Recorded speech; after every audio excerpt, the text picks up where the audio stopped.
منشی کے بیٹے کے پیٹ پہ زوردار لات پڑی تھی۔ ہرمین کے بال اس کے ہاتھ سے چھوٹے تو محلے والے بے اختیاری میں منہ پر ہاتھ رکھ گئے۔ شامل غصے سے آگے بڑھا، اپنی آستینیں اوپر چڑھاتے ہوئے اسے زمین پر گرتے منشی کے بیٹے کو گریبان سے پکڑ کر اوپر اٹھایا۔ یوں تو وہ منشی کا بیٹا خاصا ہٹا کٹا تھا اور محلے کا ہر بندہ اس سے ڈرتا تھا، لیکن اس وقت شاہمیر کے سامنے گویا اس کی ساری طاقت محض جھاگ ثابت ہوئی تھی۔ شاہمیر نے ایک زوردار تھپڑ اس کے منہ پر رسید کیا، پھر اسے دیوار سے لگاتے ہوئے دوسرا تھپڑ رسید کر دیا۔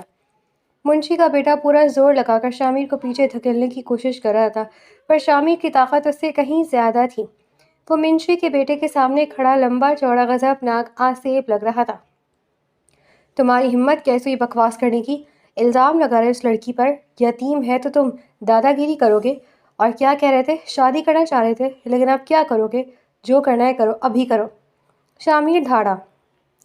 منشی کا بیٹا شامیر کو خونخوار نظروں سے دیکھنے لگا اور پھر ہرمین کی طرف اشارہ کیا۔ یہی ہے نا تیرا عاشق جس نے تجھے 70,000 روپے دیے ہیں؟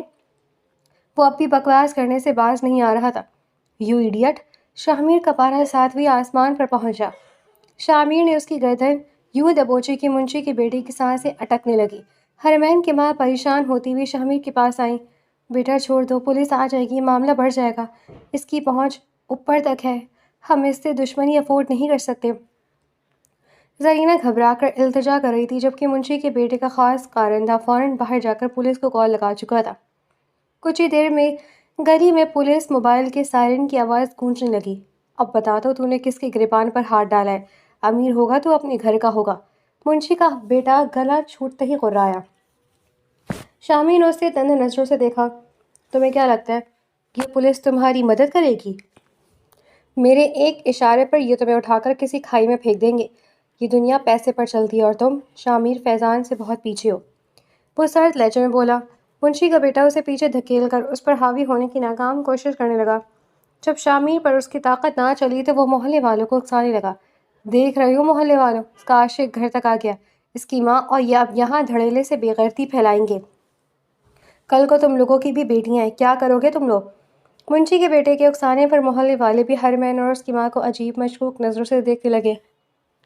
یوں بھی ایک یتیم اور بے سہارا لڑکی کے کردار پر سوال اٹھانا لوگوں کے لیے بہت آسان ہوتا ہے۔ یہ بکواس کر ہے کہ ہمارے سر ہے، میں ان کے آفس میں نوکری کرتی ہوں اور کچھ بھی نہیں ہے۔ ہرمین نے سب کی شکی نظریں دیکھ کر ڈرتے ڈرتے وضاحت دی۔ شامیر نے شدید ناگواری سے ہرمین کو دیکھا۔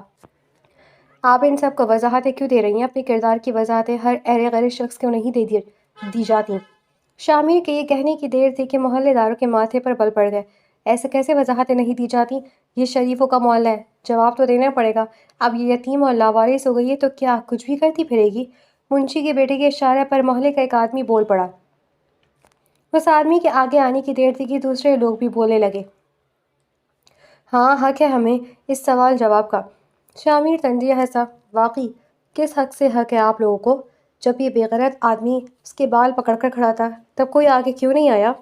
شامیر کے دھارنے پر جو لوگ آگے بڑھے تھے وہ اپنا سا منہ لے کر فوراً پیچھے ہو گئے۔ خبردار کسی نے ان کی طرف آنکھ اٹھا کر بھی دیکھا تو آنکھیں نکالنے میں مجھے دیر نہیں لگے گی، وہ غرایا۔ تبھی پولیس والے گھر کے اندر داخل ہوئے۔ منشی کا بیٹا پولیس کو دیکھتے ہی شیر ہو گیا۔ سر، یہ جو غنڈہ گردی مچا رہا ہے کوئی امیر زادہ ہے، یہاں آیا ہے اور اس لڑکی کے ساتھ اس کے ناجائز تعلقات ہیں۔ جب شرافت کے ناطے میں نے اسے روکنا چاہا تو مجھے مار رہا ہے، منشی کا بیٹا مکر سے بولا۔ شامیر سرخ نظروں سے منشی کے بیٹے کو گھورتا رہا، جبکہ پولیس والے سوٹڈ بوٹڈ شامیر کو دیکھ کر کچھ لمحے سوچ میں پڑ گئے۔ وہ یوں ہی کسی بااثر شخص پر ہاتھ نہیں ڈال سکتے تھے اور سامنے کھڑا شخص اپنے حولیے اور شخصیت سے ہی کوئی بڑا اثر و ذوق والا لگ رہا تھا۔ سر، آپ کی تعریف؟ پولیس افسر نے ادب سے پوچھا۔ منشی کے بیٹے کی آنکھیں حیرت سے پھیل گئیں۔ شامیر فیضان خان زادہ۔ شامیر نے سرد لہجے میں اپنا تعارف کروایا۔ یہ نام کسی تعارف کا محتاج نہیں تھا، لوگ شکل سے ناواقف بھی ہوں پر اس نام کی طاقت سے اچھی طرح واقف تھے۔ پولیس والا فوراً مسکرایا۔ ارے سر، آپ اس چھوٹے اور غریب محلے میں کیسے؟ منشی کے بیٹے کی آنکھیں مزید پھیل گئیں۔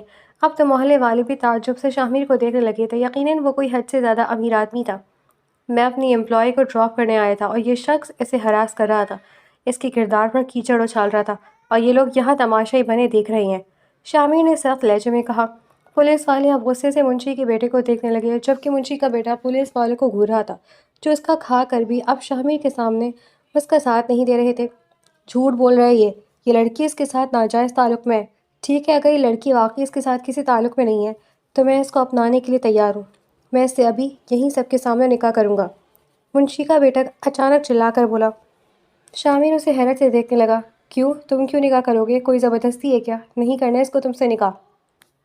شامل کا لہجہ سخت ہو گیا۔ وہ سارا معاملہ سمجھ گیا تھا کہ حرمین 70,000 کا قرض کیوں چاہتی تھی۔ اس نے پلٹ کر حرمین کو دیکھا جو روتے ہوئے ایک طرف کھڑی تھی۔ شامی کی نظریں اپنے اوپر محسوس کر کے وہ شرمندگی سے فوراً نظر جھکا گئی۔ مس حرمین، آپ نکاح کرنا چاہتی ہیں اس سے؟ شامی نے حرمین سے پوچھا۔ حرمین نے روتے ہوئے تیزی سے نفی میں سر ہلایا۔ وہ تو تم سے نکاح نہیں کرنا چاہتی، پھر تم کون ہوتے ہو زبردستی نکاح کرنے والے؟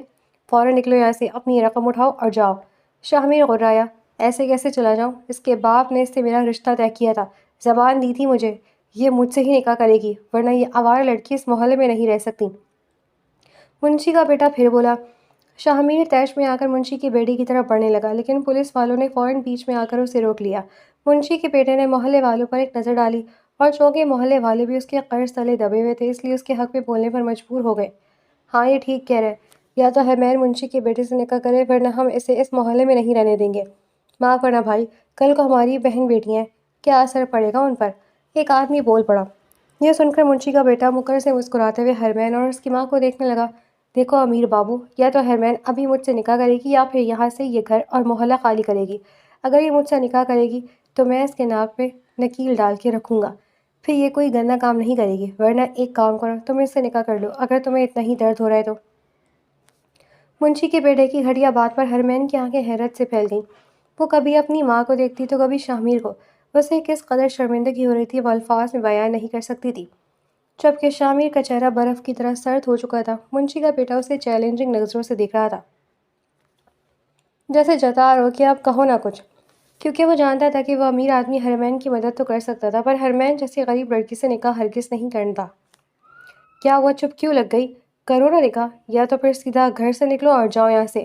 ہمارے معاملات میں بولنے کی ضرورت نہیں ہے، اس محلے میں میری چلتی ہے اور میری ہی چلے گی، اور یہ لڑکی تو اب میری ضد ہے، جو اکھاڑنا ہے اکھاڑ لو۔ وہ اپنے ہونٹوں سے رستا ہوا خون صاف کرتے ہوئے بولا۔ تبھی پولیس والا شاہمیر کے قریب آیا۔ سر، آپ کن لوگوں کے معاملے پڑ گئے؟ آپ اس ٹائپ کی لڑکیوں کو جانتے نہیں ہیں، چھوڑیں، آپ یہاں سے چلیں۔ پولیس والے نے شاہمیر کو باہر نکالنا چاہا تو شاہمیر نے ایک جھٹکے سے پولیس والے کو پیچھے دھکیلا۔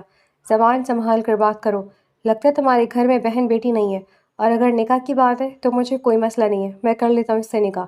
شاہمیر کے یہ کہنے کی دیر تھی کہ منشی کے بیٹے کا چہرہ فق پڑ گیا، خود حرمین کی حالت بھی غیر ہونے لگی۔ جب یہ بات سنتی حرمین کی ماں کی آنکھوں میں امید کی چمک جاگ اٹھی۔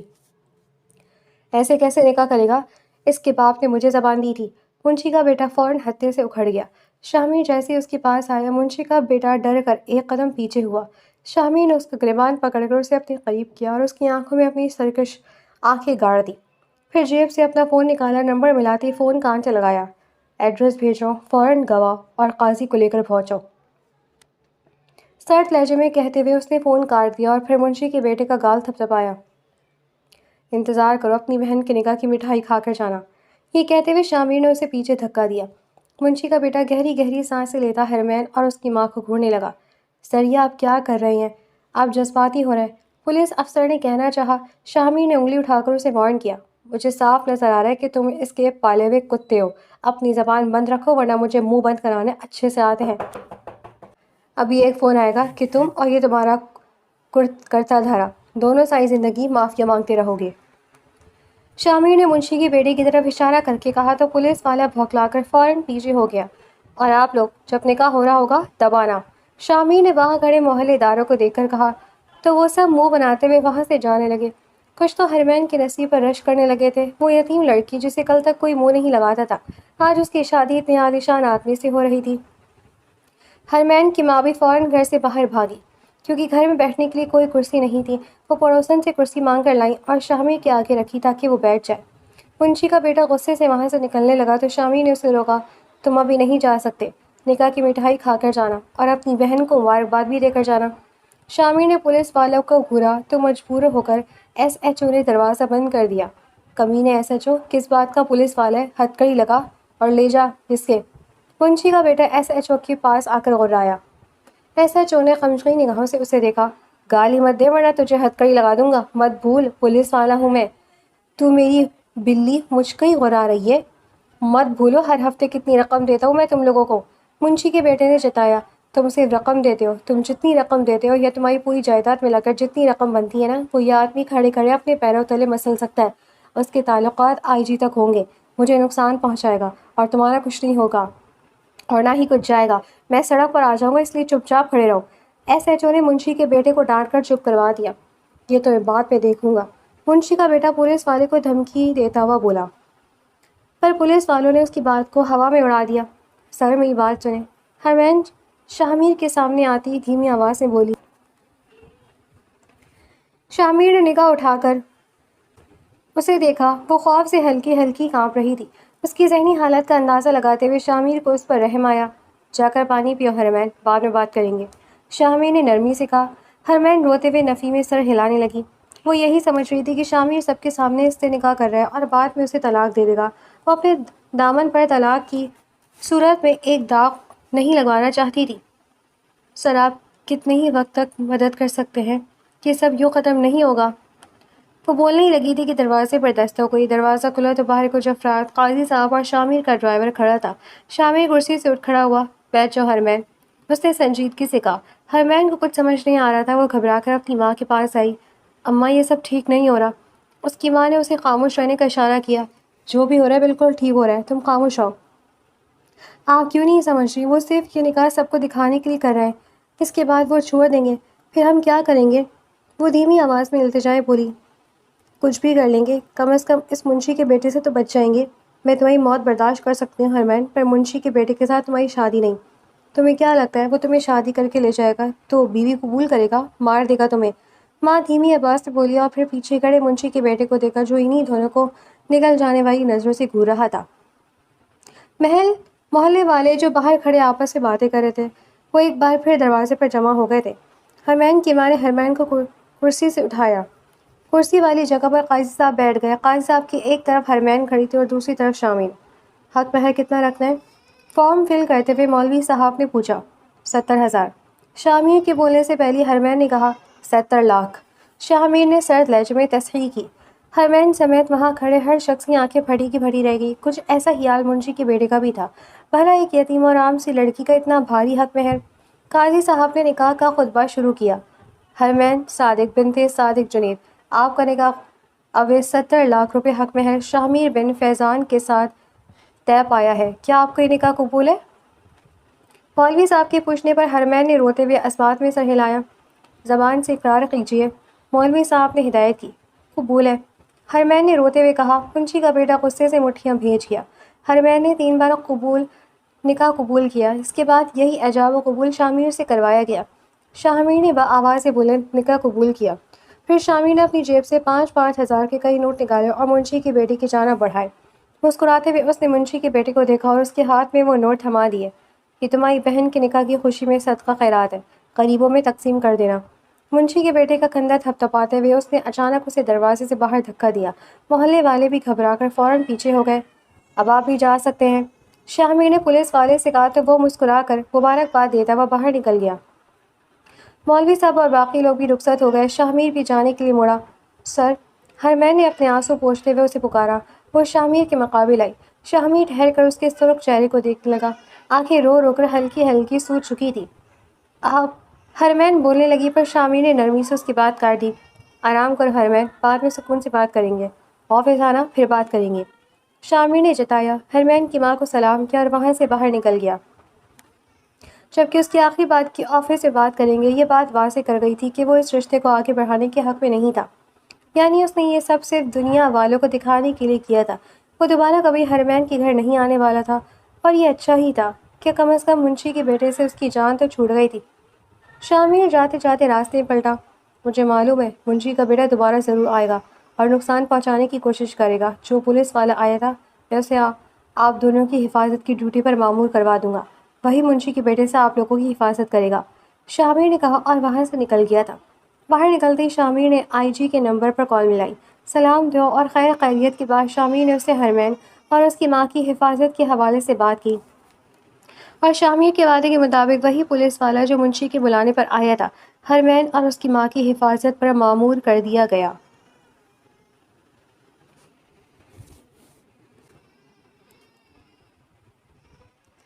ادھام اگلے دن رات دیر سے گھر لوٹا تھا۔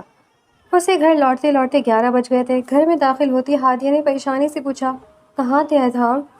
ادھام کے قدم تھم گئے۔ اس نے پلٹ کر ہادیہ کو دیکھا۔ وہ پہلی بار اس کا نام لے رہی تھی، بغیر ساتھ میں کوئی دوسرا لفظ لگائے۔ اپارٹمنٹ دیکھنے گیا تھا، ادھام نے بتایا۔ کون سا اپارٹمنٹ؟ ہادیہ چونکی اور ادھام کے پیچھے پیچھے کمرے میں آ گئی۔ ادھام نے اپنے کف لنکس کھولے، ٹائی اتار کر بیڈ پر رکھی اور ایک سرسری سے نظر ہادیہ پر ڈالی۔ 2 بیڈ کا اپارٹمنٹ، یہ کہتے ہی وہ واش روم میں بند ہو گیا۔ ہادیہ ناسمجھی سے واش روم کے بند دروازے کو دیکھنے لگی۔ جب وہ باہر نکلا تو وہ آرام دہ کپڑوں میں تھا۔ 2 بیڈ لاؤنج اپارٹمنٹ؟ میں سمجھی نہیں۔ ہادیہ نے پھر پوچھا۔ کچھ نہیں، یہ 1 بیڈ اپارٹمنٹ ہے۔ تو اب میری جاب سیٹ ہو گئی ہے، اس لیے 2 بیڈ لاؤنج کا اپارٹمنٹ لے رہا ہوں۔ پر اس کی کیا ضرورت ہے؟ ہم 1 بیڈ روم لاؤنج میں بھی تو خوش ہیں نا؟ وہ بہت اچانک بولی۔ ادھام کا دل زور سے دھڑکا۔ اس نے نگاہ اٹھا کر ہادیہ کو دیکھا۔ کیا وہ بھی وہی محسوس کر رہی تھی جو ادھام کر رہا تھا؟ کیا وہ ادھام کے ساتھ ایک ہی کمرے میں رہنا چاہتی تھی؟ ایک ہی لمحے میں کئی سوال ادھام کے دل میں کلبلائے، اور اگلے لمحے ہادیہ نے ان سارے سوالوں کا گلا گھونٹ دیا۔ ادھام کی نظریں خود پر جمی دیکھ کر وہ اپنی بے ساختگی پر خود کو ملامت کرنے لگی۔ نہیں، میرا مطلب یہ ہے کہ ہم 1 بیڈ اپارٹمنٹ میں رہ رہے ہیں، ابھی ہمارے پاس زیادہ سیونگز نہیں ہیں، آپ کی جاب بھی کوئی ایسی خاص نہیں ہے، ہم پھنس سکتے ہیں۔ تو میرے خیال میں جب تک ہم فائنینشلی سیٹ نہیں ہو جاتے ہم 2 بیڈ لاؤنج نہ لیں، ہم ایک کمرے میں گزارا کر لیں گے۔ ادھام نے پھیکی مسکراہٹ کے ساتھ اسے دیکھا۔ یعنی وہ پیسوں کی وجہ سے ادھام کو منع کر رہی تھی؟ وہ ادھام کو اس قابل بھی نہیں سمجھتی تھی کہ ادھام 2 بیڈ لاؤنج کا گھر لے سکے۔ نہیں، تم فکر مت کرو، میں مینیج کر لوں گا، خرچے کی وجہ سے تمہیں پریشان ہونے کی ضرورت نہیں ہے، یہ میرا کام ہے۔ وہ بے دلی سے کہتا ہوا کمرے سے نکل گیا۔ اس کا مزاج ہادیہ کو کافی بوجھا بوجھا سا لگا۔ کھانا لگا دو؟ وہ پیچھے آئی۔ ہاں لگا دو، وہ کہتے ہوئے صوفے پر بیٹھ گیا۔ ہادیہ نے ٹرے میں کھانا رکھا اور اس کے سامنے لا کر رکھ دیا۔ اپنا سامان پیک کر لینا، ہم کل شفٹ ہو جائیں گے، ادھام نے کہا۔ ہادیہ کا دل چھوٹا ہونے لگا۔ اس نے ایک نظر ادھام کو دیکھا اور اپنے کمرے میں چلی گئی۔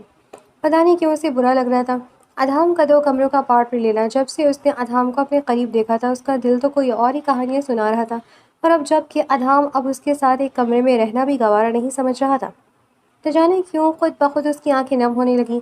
اس نے حیرت سے انگلی کے پور سے اپنی نم آنکھوں کو چھوا اور ان پر ٹھہرے آنسوں کو دیکھا۔ مجھے اتنا برا کیوں لگ رہا ہے؟ اس نے خود سے سوال کیا۔ تمہیں برا نہیں لگنا چاہیے ہادیہ، تم جانتی ہو کہ یہ شادی زبردستی ہوئی ہے اور کن حالات میں ہوئی ہے۔ ادھام تو کیا، ادھام کی جگہ کوئی بھی شخص ہوتا تو اس شادی کو قبول نہ کرتا۔ اس نے خود کو سمجھایا، اور ادھام تو ویسے بھی مجھے پسند نہیں کرتے۔ جو شخص مجھے اپنے بھائی کے لیے پسند نہیں کر سکتا وہ اپنے لیے کیسے کر سکتا؟ وہ تلخی سے ہنسی اور بیڈ پر بیٹھ گئی، جبکہ باہر بیٹھے ادھام کے حلق سے بھی نوالے اتارنا مشکل ہو رہے تھے۔ میں بھی کیا سوچ رہا ہوں، اس نے کبھی مجھے اس نظر سے دیکھا ہی نہیں ہے، اور وہ دیکھے گی بھی کیوں؟ اس کا جائز حق ہے، وہ بھی اپنے لیے خواب دیکھتی ہوگی۔ جو لڑکی شامل فیضان خان زادہ جیسے شخص کی منگیتر رہ چکی ہو، اسے میں کہاں پسند آؤں گا؟ اس نے تلخی سے سوچا۔ تم ٹھیک ہو اپنی جگہ ہادیہ، میں ہی غلط ہوں، اس نے خود سے کہا اور زہر مارنے والے حلق سے نیچے اتارنے لگا۔ اگلے دن وہ لوگ نئے اپارٹمنٹ میں شفٹ ہو گئے۔ یہ اپارٹمنٹ بھی فرنشڈ تھا اور ادھام کو اس کے دوست کی طرف سے بہت کم قیمت میں مل گیا تھا۔ ادھام اور ہادیہ کا کمرہ الگ ہو گیا تھا، پر آج اپنے اپنے کمروں میں دونوں ہی شدید بے چین تھے۔ انہوں نے ایک دوسرے کو شوہر اور بیوی کے روپ میں چاہے قبول نہ کیا ہو، لیکن مہینوں سے ساتھ رہتے رہتے وہ ایک دوسرے کے اتنے عادی ہو گئے تھے کہ اب خالی کمرہ کاٹنے کو دوڑ رہا تھا۔ ہادیہ تکیے پر سر رکھے گھڑی کی بڑھتی ہوئی سوئیوں کو گھور رہی تھی، جبکہ ادھام اپنے کمرے کی کھڑکی کے پاس کھڑا سگریٹ پی رہا تھا۔ یہ پہلی بار تھا جو اس نے سگریٹ کو ہاتھ لگایا تھا۔ اس کے دوست نے کہا تھا کہ سگریٹ پینے سے ذہنی دباؤ کم ہوتا ہے۔ یکایک اسے بری طرح دھسکا لگا۔ دوسرے کمرے میں لیٹی ہادیہ چونک کر اٹھی۔ وہ گھبرا کر فوراً ادھام کے کمرے کی طرف گئی اور بنا اجازت دروازہ کھول دیا۔ اندر دیکھا تو اس کی آنکھیں کھلی کی کھلی رہ گئی۔ ادھام سگریٹ پی رہا تھا۔ اس نے آج تک اپنے خاندان میں کسی کو سگریٹ پیتے نہیں دیکھا تھا۔ وہ فوراً آگے بڑھی، ادھام کے ہاتھ سے جلتی سگریٹ چھینی اور کھڑکی سے باہر اچھال دی۔ ادھام کھانس رہا تھا۔ اس نے ادھام کی پیٹھ پر تھپکی دی اور سائڈ ٹیبل سے پانی کا گلاس اٹھا کر اس کے لبوں سے لگا دیا۔ آپ سگریٹ پی رہے ہیں؟ پاگل ہو گئے ہیں؟ یہ سب کر کے کیا حاصل ہوگا؟ ایسی کون سی آفت آ گئی ہے جو آپ نے سگریٹ نوشی سٹارٹ کر دی؟ وہ ادھام پر غصہ کر رہی تھی۔ ادھام خاموشی سے فرش کو دیکھتا رہا۔ ہادیہ اپنے کمرے میں جاؤ۔ ادھام نے سنجیدگی سے کہا، اسے خوف ہوا کہ کہیں اپنا ضبط نہ کھو دے۔ یوں بھی سامنے کھڑی لڑکی اس کے ذہن پر جنون بن کر سوار ہوتی جا رہی تھی۔ میں نہیں جا رہی، پہلے مجھے بتائیں، ایسی کون سی پریشانی ہے جس کی وجہ سے آپ سگریٹ پی رہی ہیں؟ کیا پیسوں کا کوئی مسئلہ ہے؟ میں نے منع کیا تھا نا، 2 کمروں کا اپارٹمنٹ ابھی مت لیں۔ میں جانتی تھی کہ ابھی آپ پر بہت لوڈ ہے۔ وہ ابھی بول ہی رہی تھی کہ اعظم غصے سے کھڑا ہوتا اس کی جانب بڑھا، اس نے انگلی اٹھا کر اسے خاموش رہنے کا اشارہ کیا۔ ہادیہ سہم کر اسے دیکھنے لگی۔ بھکاری سمجھتی ہو مجھے؟ کیا سمجھ رکھا ہے تم نے مجھے کہ میرے پاس پیسے نہیں ہیں، میں تمہیں پال نہیں سکتا، رکھ نہیں سکتا، میں تمہاری ذمہ داری نہیں اٹھا سکتا؟ میں اتنا کماتا ہوں ہادیہ کہ تمہاری کفالت کر سکتا ہوں۔ مجھے بار بار یہ احساس دلانا بند کرو کہ میں فائنینشلی کمزور ہوں۔ وہ دھاڑا ہادیہ کی آنکھوں میں آنسو جمع ہونے لگے۔ اس نے یہ احساس کب دلایا تھا؟ وہ تو صرف اس کا دکھ ہلکا کرنا چاہتی تھی۔ آپ غلط سمجھ رہی ہیں، ہادیہ نے صفائی دینی چاہی۔ اس کے آنسو دیکھ کر اعظم کو مزید غصہ چڑھا۔ غصہ اسے ہادیہ پر نہیں آ رہا تھا، اپنے آپ پر آ رہا تھا، پر اسے سمجھ نہیں آ رہا تھا کہ اپنے اندر کے غبار کو کیسے نکالے۔ اس نے بے ساختہ گہری سانس لیا اور خود کو نارمل کرنے کے لیے ہادیہ کی جانب سے رخ پھیر کر چہرے پر ہاتھ پھیرا۔ پھر اس نے ہادیہ کی طرف رخ کیا تو وہ اب بھی اسے آنسو بھری نظروں سے دیکھ رہی تھی۔ ہادیہ، مجھ سے دور رہو، میرے معاملات سے دور رہو، اپنے کام سے کام رکھو۔ اگر کوئی ضرورت ہے تو مجھے بتا دو، اور کل سے میرے کھانا بنانے کی ضرورت نہیں ہے، نہ میرا کوئی کام کرنے کی ضرورت ہے۔ ادھام نے روکھے لہجے میں کہا۔ ہادیہ کی آنکھوں سے آنسو پھسل کر گالوں پر آ گئے۔ اگلے ہی لمحے وہ کمرے سے نکل گئی۔ اپنے کمرے میں جا کر اس نے زور سے دروازہ بند کیا اور بیڈ پر اوندھے منہ گر کر رونے لگی۔ ادھام نے مٹھیاں بھیجتے خود پر ضبط کیا۔ اب یہی بہتر تھا کہ وہ ہادیہ کو اپنے آپ سے اتنا دور کر دے کہ وہ اس کے بارے میں سوچے ہی نہ، اور یہ تبھی ممکن تھا جب ہادیہ اس کے سامنے نہ آتی یا اس کا کوئی کام نہ کرتی۔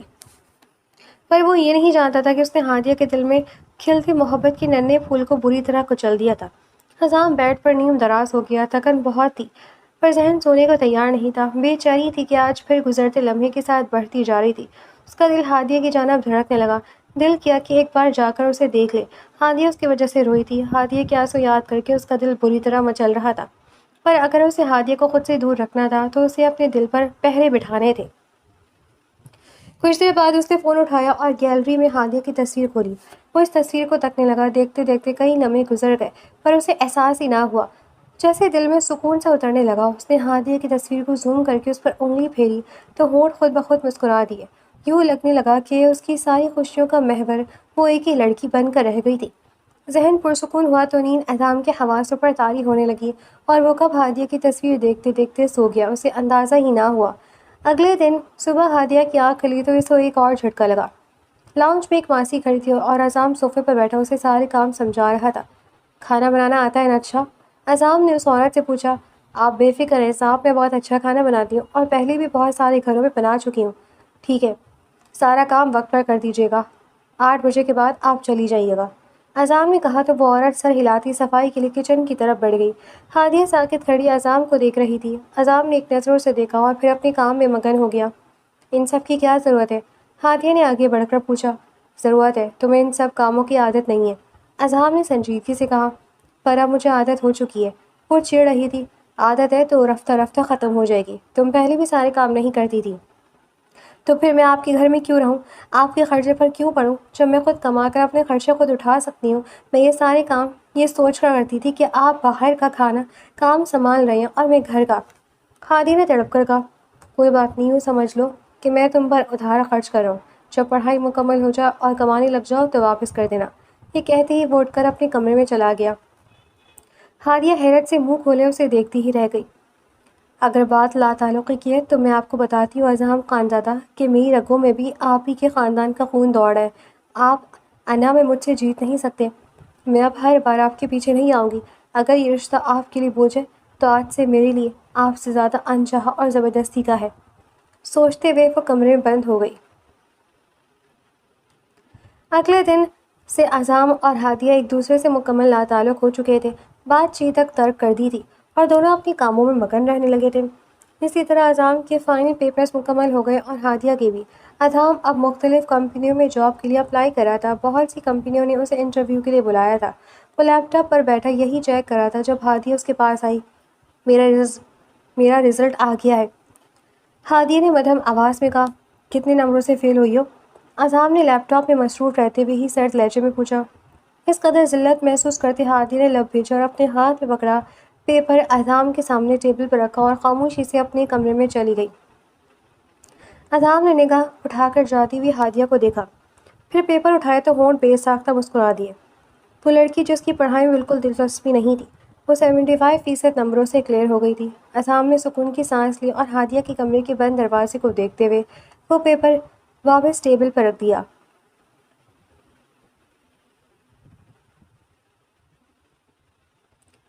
کچھ دنوں بعد اذام کو ایک ملٹی نیشنل کمپنی میں انٹرویو کے لیے بلایا گیا اور وہ خوش قسمتی سے انٹرویو کلیئر کر چکا تھا، چونکہ وہ پچھلے 6-7 ماہ سے جاب کر رہا تھا، اس لیے اس کے پاس مناسب تجربہ بھی تھا، اور پچھلی نوکری میں اس کی کارکردگی اتنی شاندار رہی تھی کہ اس کمپنی میں اسے فوراً ایک اچھی پوسٹ مل گئی۔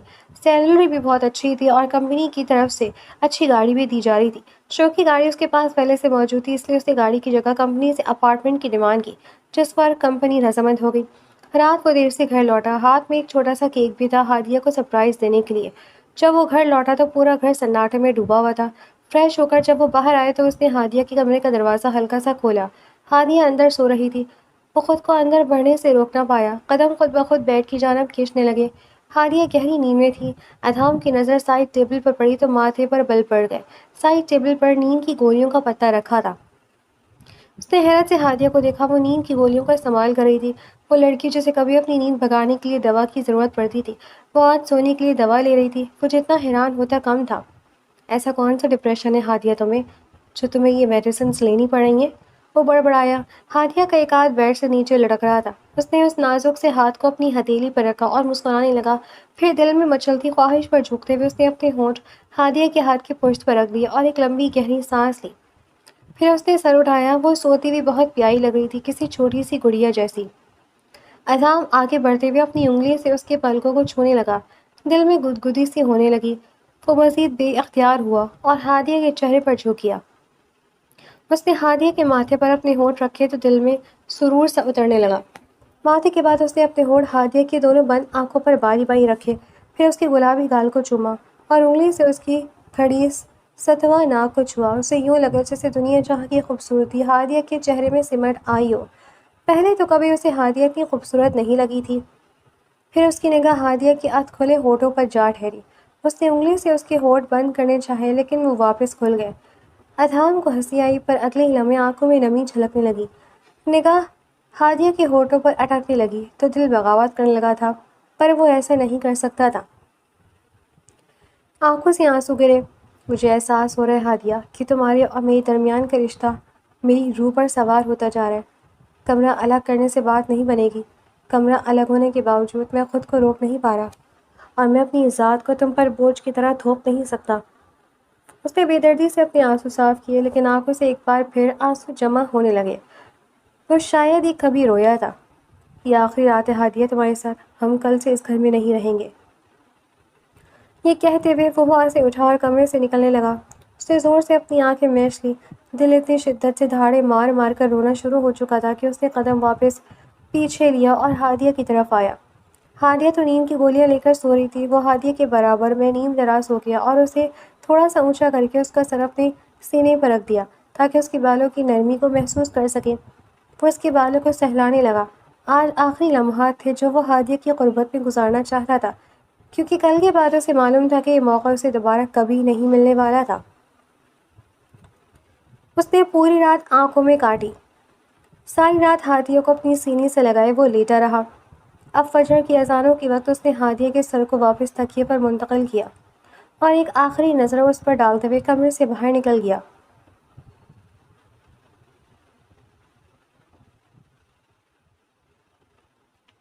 کیا بات ہے ہادیہ، تم بہت زیادہ خاموش ہو گئی ہو، تم ایسے تو کبھی بھی نہیں تھی، مریم نے اداسی سے پوچھا۔ سمن بھی ساتھ بیٹھی ہوئی اسے دیکھ رہی تھی۔ پتہ نہیں، ایسا لگتا ہے جیسے دل مردہ ہوتا جا رہا ہے۔ مجھے اذام کے ساتھ نہیں رہنا، مجھے وہ گھر کاٹنے لگا ہے، مجھے اپنی زندگی بوجھ لگنے لگی ہے۔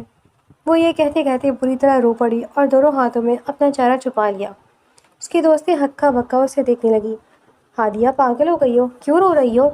مریم اور سمن دونوں اس کے پاس آئیں۔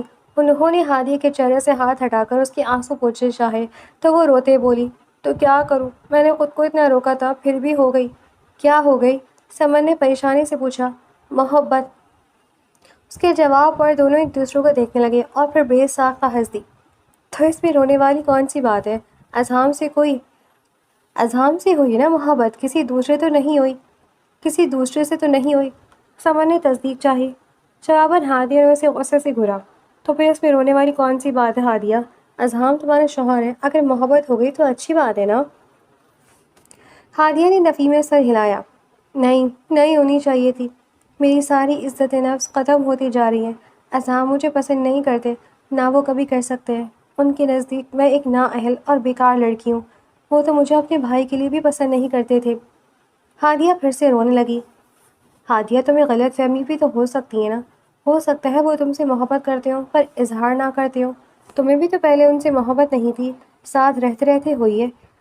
تو یہ اس بات کی دلیل نہیں ہے کہ وہ تم سے محبت نہیں کرتے۔ سمن نے اسے سمجھایا۔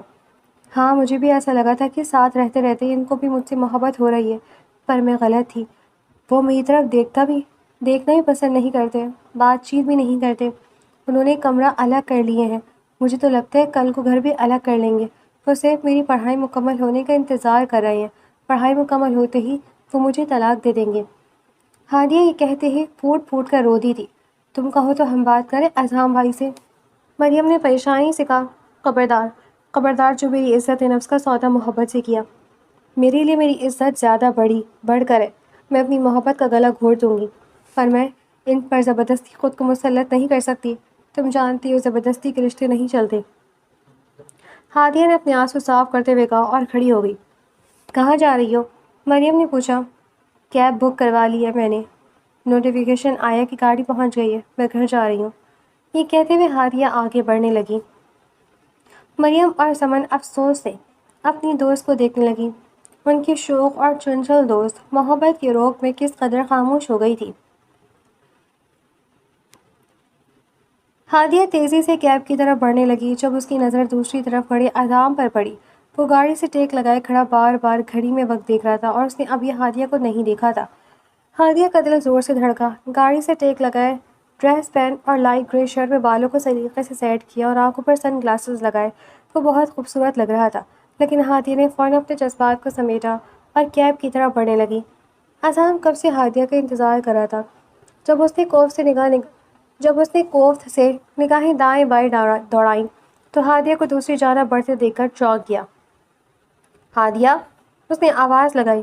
اتنے دنوں بعد اذہان کے منہ سے اپنا نام سن کر اس کے قدم لمحے بھر کو رکے، لیکن پھر وہ آگے بڑھ گئی۔ اذہان فوراً اس کے پیچھے گیا۔ بہری ہو گئی ہو؟ آواز نہیں آ رہی، کب سے پکار رہا ہوں۔ اذہان نے اس کا بازو پکڑ کر پوچھا۔ مجھے آپ کی آواز نہیں آئی، مجھے کچھ اور سوچ رہی ہوں میں، دھیان نہیں تھا آپ کی طرف۔ ہادیہ نے دھیمے لہجے میں کہا، البتہ اس نے سر جھکا رکھا تھا تاکہ کہیں اذہان اس کے رونے کی وجہ نہ پوچھ لے۔ چلو میں تمہیں لینے کے لیے آیا ہوں۔ اذہان نے کہا۔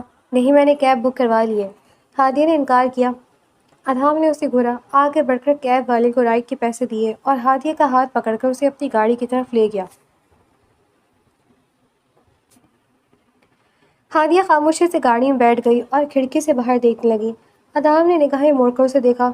تم روئی ہو؟ ہادیہ کو اور شدت سے رونا آنے لگا۔ درد دینے والا ہی درد کی وجہ پوچھ رہا تھا۔ میرا ٹیسٹ بہت برا ہوا ہے اس لیے۔ ہادیہ کی بات پر اذہان نے گہری سانس لی۔ کوئی بات نہیں، اتنا سوار مت کرو اپنے سر پر، ٹھیک ہے؟ اس نے گاڑی آگے بڑھا دی۔ گاڑی میں مکمل خاموشی تھی۔ ہادیہ نے نوٹ کیا کہ گاڑی گھر کی طرف نہیں جا رہی۔ ہم کہیں اور جا رہے ہیں؟ اس نے اذہان سے پوچھا۔ مال جا رہے ہیں، اذہان نے بتایا۔ کیوں؟ ہادیہ نے تعجب سے پوچھا۔ میں کل تمہیں بتانے آیا تھا پر تم سو رہی تھی۔ میری بہت اچھی جگہ جاب لگ گئی ہے، ملٹی نیشنل کمپنی میں، سب کچھ بہت اچھا ہے، اس نے مسکراتے ہوئے ہادیہ کو بتایا۔ ہادیہ خاموش رہی۔ کیا ہوا، تمہیں خوشی نہیں ہوئی؟ اذہان نے پوچھا۔ کوئی بات نہیں، ہادیہ نے مختصر کہا۔ پر ہم جا کہاں رہے ہیں؟ ہم مال جا رہے ہیں۔ میں نے سوچا کہ اتنے مہینوں سے تم نے شاپنگ نہیں کی، تمہارے کپڑے بھی پرانے ہو گئے، تمہیں آگے اچھے کپڑوں اور جوتوں کی ضرورت پڑے گی۔ ہادیہ نے سختی سے لب بھیج لیے۔ مجھے ان سب کی ضرورت نہیں ہے، آپ مجھے گھر ڈراپ کر دیں۔ کیا ہو گیا ہادیہ؟ لے لو، پہلے تو بہت شوق سے شاپنگ کرتی تھی، شاپنگ کر لو، پھر مجھے تم سے ایک ضروری بات بھی کرنی ہے۔ یہ کہتے ہوئے اذہان نے اس کے انکار کو رد کر دیا۔ ہادیہ نے مزید کچھ نہ کہا۔ اذہان اسے مال میں لے گیا، وہاں شوز اور کپڑوں کی دکانوں پر پھرایا، پر ہادیہ بیزاری سے ادھر ادھر دیکھتی رہی۔ اسے شاپنگ نہ کرتے دیکھ کر عصام نے خود پر اس کی مرضی کے مطابق کچھ کپڑے لیے، جوتے، ایک بیگ اور چھوٹے موٹے جھمکے خرید لیے۔ وہ اپنی پسند سے ہر چیز کی شاپنگ بیگز پکڑتا جا رہا تھا۔ وہ آگے آگے چل رہا تھا اور ہادیہ خاموشی سے اس کے پیچھے پیچھے چل رہی تھی۔ کتنا اچھا ہوتا اگر وہ مجھ سے محبت کرتا، اگر وہ ہمیشہ کے لیے میرے ساتھ رہنے والا ہوتا تو میں اس شاپنگ کو بہت انجوائے کرتی، پورے حق سے اپنے شوہر کے پیسے پر شاپنگ کرتی۔ پر وہ اپنے دل کو مزید تکلیف نہیں دینا چاہتی تھی۔ اتنی شاپنگ بہت ہے پلیز، ہادیہ نے تلخی سے کہا۔ اطہام مسکرایا۔ بس 2-3 چیزیں اور، تم نے اتنے مہینے میری خدمت کی ہے، اتنا تو تم ڈیزرو کرتی ہو۔ یہ کہتے ہوئے وہ آگے بڑھ گیا۔ ہادیہ کے دل میں ایک اور کیل چبھی، یعنی یہ سب کچھ وہ صرف اس لیے کر رہا تھا کیونکہ ہادیہ نے اس کی خدمت کی تھی۔ شاپنگ کے بعد اعظم اسے ایک کیفے میں لے کر بیٹھ گیا۔ ہادیہ خاموش تھی اور اعظم کی طرف دیکھنے سے مکمل گریز کر رہی تھی۔ ہادیہ، مجھے کمپنی کی طرف سے اپارٹمنٹ مل رہا ہے، اس نے ہادیہ کو بتایا۔ ہادیہ نے نگاہ اٹھا کر اسے دیکھا، پھر خاموش رہی۔ آج سے میں تمہارے ساتھ اس اپارٹمنٹ میں نہیں رہوں گا۔ اعظم کی بات پر ہادیہ کا دل جیسے مٹھی میں آ گیا۔ وہ جانتی تھی کہ یہ سب ہوگا، پر اتنی جلدی؟ اس نے تو سوچا تھا کہ کم از کم ڈگری مکمل ہونے تک اعظم اس کے ساتھ رہے گا۔ اس کے حلق میں کچھ پھنسنے لگا۔ جی، اچھا فیصلہ ہے۔ جب ہمیں آگے جا کر ساتھ رہنا ہی نہیں ہے تو ہمیں ابھی سے اکیلے رہنے کی عادت ڈالنی چاہیے۔ ہادیہ نے بمشکل اپنے آنسو اندر اتارتے ہوئے ضبط سے کہا۔ اس کا جواب اعظم کے دل کے کئی ٹکڑے کر گیا۔ اس کی مسکراہٹ ایک دم غائب ہو گئی اور اس سے مزید کچھ نہ کہا گیا۔ وہ تو سمجھا تھا کہ شاید ہادیہ کے دل میں اس کے لیے کوئی جگہ بنی ہوگی۔ اس نے سوچا تھا کہ اگر وہ ایک بار بھی اسے روکے گی تو وہ ہادیہ کو بھی اپنے ساتھ ہی کمپنی کے اپارٹمنٹ میں شفٹ کر لے گا۔ پر ہادیہ تو جیسے اس سے الگ ہو کر خوش تھی۔ دونوں نے بمشکل وہاں بیٹھ کر کافی ختم کی۔ ایک دوسرے سے نظریں چراتے، ادھر ادھر دیکھتے وہ کیفے سے باہر نکل آئے اور گھر لوٹ آئے۔ گھر پہنچ کر اعظم اپنے کمرے میں چلا گیا اور ہادیہ اپنے کمرے میں۔ شاپنگ بیگز لا کر ہادیہ نے زمین پر پھینکے اور گلے سے دوپٹہ اتار کر بیڈ پر اچھال دیا۔ ہادیہ دروازے سے ٹیک لگاتے ہوئے زمین پر بیٹھتی چلی گئی اور اپنے منہ پر ہاتھ سختی سے جما لیا تاکہ اس کے رونے کی آواز اذہان تک نہ چلی جائے۔ دل پھٹنے لگا تھا۔ وہ دروازے سے سر ٹکائے نفی میں سر ہلانے لگی۔ کیوں ہوئی مجھے اس سے محبت؟ وہ خود کو کوس رہی تھی۔